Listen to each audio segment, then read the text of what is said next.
আহ্বান জানাবো যে আমরা এই যে থানার মোড় থেকে এই প্রাইম ব্যাংক পর্যন্ত এই জায়গাটার পূর্ব পাশের যে দোকানগুলি সব সরকারি জায়গা, এখানে রাস্তা ব্লক হয়ে আছে।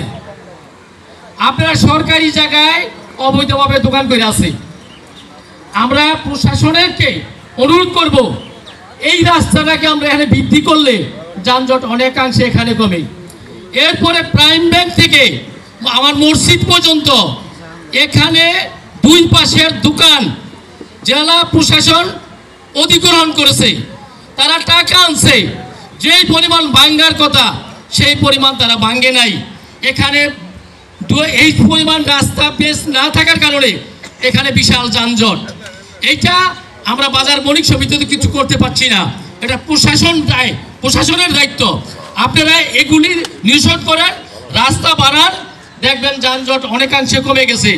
এর আগে আমরা এই যে উত্তর পাশের আমরা এই কি ইসাপুরা, তালতলা এবং লতবদি বালুচরের এই অটোগুলি এই রাস্তার মধ্যে না দাঁড়াইয়া এখানে থানার পুকুরের ওই পাশে যে এই রাস্তা আছে, সমবায় মার্কেট আছে, এখানে সমস্ত অটোগুলি রাখার জন্য আমরা একটা আইন করেছিলাম। একটা করে অটো লাইনে আসবে আর চলে যাবে, তাহলে যানজট হয় না।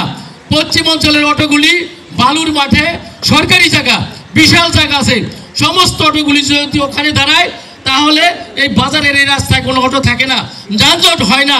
এইটার জন্য কিন্তু আপনারা প্রশাসন যেভাবে ব্যবস্থা নিতে পারবেন, আমরা কিন্তু বণিক সমিতি সেভাবে ব্যবস্থা নিতে পারি না। আমরা বণিক সমিতি আপনাদেরকে সহযোগিতা করতে পারি, আমরা সবসময় আপনাদেরকে সহযোগিতা করব। আপনারা যদি কঠোর হন তাহলে আমি মনে করি সিরাজদি খান বাজারের এই যানজট অনেকটা নিরসন হয়। আরেকটা সমস্যা হচ্ছে এখানে কয়েকটা মাংসের দোকান এবং মুরগির দোকান, ওরা মুরগি জব করে এবং মাংস এখানে জব করে, এই ময়লাগুলি পিছনে ফেলায়। এইটার যে গন্ধ আপনারা থানাবাসীও আপনারা উপভোগ করতেছেন, তারপরেও আপনারা এটার কোনো ব্যবস্থা নিচ্ছেন না।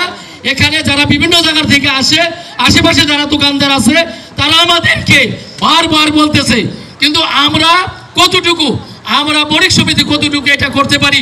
যদি আপনারা আইন শৃঙ্খলা বাহিনী আপনারা কঠোর না হন, আপনারা আইন শৃঙ্খলা বাহিনী কঠোর হন, আপনারা এদেরকে এই ময়লাগুলি ফালানোর জন্য সরকার একটি নির্দিষ্ট একটা স্থান করে দেন, তাহলে আপনারাও এই দুর্গন্ধ থেকে আপনারা রেহাই পাবেন। এ কথা আমি বাজার সম্বন্ধে, বাজারে না, এটা সার্বিক সকলের প্রয়োজনের জন্য আমি বললাম। আরেকটি কথা বলে আমি শেষ করব। এই যে 12 তারিখে থানায় যে হামলা হয়েছে, এই হামলা আজকে ওই ছাত্ররা করে নাই, এটার পিছনে কিন্তু এই ফ্যাসিস্ট সরকার কিন্তু ইন্ধন আছে। আপনারা দেখেন, আমরা যেদিন আমাদের 12 তারিখে জেলা একটি প্রোগ্রাম ছিল বিএনপির, সেই তারিখটা কিন্তু ওরা বেছে নিছে। আপনারা দেখেন, ওই তারিখটা বেছে নিয়ে কিন্তু থানা হামলা করছে। আমরা 5 তারিখে আমরা হায়দার ভাই সহ আমরা এই থানাকে ঠেক দিছি। 12 তারিখেও যদি আমরা থাকতাম, অন্তত আমরা চেষ্টা করতাম, সেই তারিখটি তারা বেছে নিছে। তাই এখনো আমরা দেখতে পাচ্ছি এই ফ্যাসিস্ট কিছু লোক এখনো এই উস্কানিমূলক পোস্ট দিচ্ছে। এই কারা পোস্ট দিচ্ছে তারা আপনারা জানেন। এই যারা পোস্ট দিচ্ছে, এখনো উস্কানিমূলক পোস্ট দিচ্ছে, তাদেরকে আইনের আওতায় আনেন। এই যে আমার পূর্ববর্তী বক্তা বলে গেলেন, এখনো যেই চেয়ারম্যানরা আমাদেরকে এই 17 বছর বিএনপির কোনো সভা সমাবেশ করতে দেয় নাই, তারা আজকে ইউনিয়ন পরিষদে বসে তারা কার্যক্রম চালায় যায়, বিচারের বৈঠক করে, তাদেরকে আপনারা আইনের আওতায় আনেন না। আপনারা আইনের আওতায় গ্রেপ্তার করেন ওই চুনোপুটিকে, এই চুনোপুটিকে গ্রেপ্তার করে আপনারা কোর্টে পাঠান।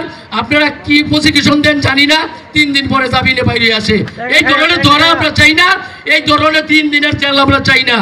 আমরা নিরহ যে বিএনপি নেতাকর্মী যারা ছিলাম, আমাদেরকে আপনারা রিমান্ড চাইছেন, এখন আপনারা রিমান্ডও চান না। আমরা জামিন হওয়ার পরে একাধিক মামলায় হয়েছে, জেলে পড়ছি, সেটা একাধিক মামলা হয় না, রিমান্ডও চান না। কি প্রসিকিউশন দেন, 3 দিন পরে জামিনে বাইরে আসে, এরকম গ্রেপ্তার আমরা চাই না। সকলকে ধন্যবাদ। আসসালামু আলাইকুম।